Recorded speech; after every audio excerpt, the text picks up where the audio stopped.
Je pense que l'association entre laïcité et extrême droite m'interroge en tout cas dans le sens où justement je pense qu'elle est inadaptée. J'entends la volonté qui est louable justement de vouloir répondre à un contexte précis et à un dévoiement d'une notion qui nous est chère, puisque nous, à gauche, nous avons essayé justement de défendre une valeur progressiste, indissociable de la République. Mais justement, je pense que ce que défend Marine Le Pen aujourd'hui n'est pas de la laïcité. C'est une fortification au final qui ne saurait souffrir. C'est ce que disait un petit peu Cindy tout à l'heure. On ne peut pas définir la laïcité en positif, négatif, en quelque sorte. La laïcité est. C'est-à-dire qu'aujourd'hui, elle ne peut pas souffrir d'une forme d'ouverture ou d'abaissement ou d'assouplissement. La religion en tant que telle n'a pas à influencer la décision politique dans la règle commune que l'on s'est fixée. Quand on dénonçait, je me souviens encore il y a quelques années, et encore même l'année dernière, l'incohérence de Nicolas Sarkozy sur, d'un côté, un débat sur la nation, puis un débat sur l'islam.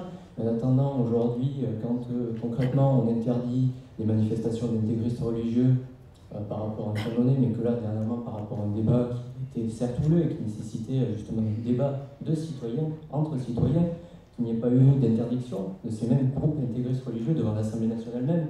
Et je pense que le mérite de la laïcité, c'est aussi d'interroger sur d'autres conditions.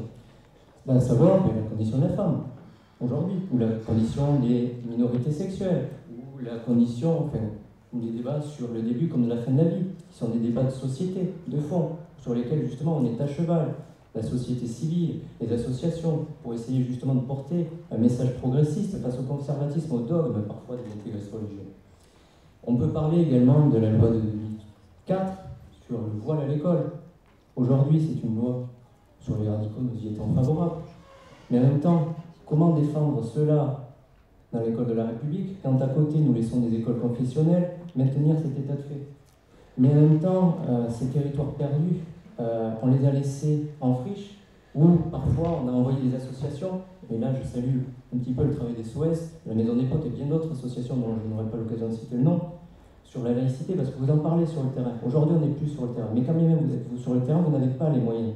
On a délégué un service public au final de la laïcité aux associations sans donner les moyens derrière. Et c'est ça aujourd'hui, et j'entends à ce que les associations poussent le gouvernement dans lequel je suis associé, critiquent justement ce manque de financement, justement sur cette action, vous menez notamment cette action. Et au final, si la laïcité, c'est la liberté de conscience ou de croire, elle ne peut pas être indissociable de la notion d'égalité et de fraternité. Ouais. Merci beaucoup.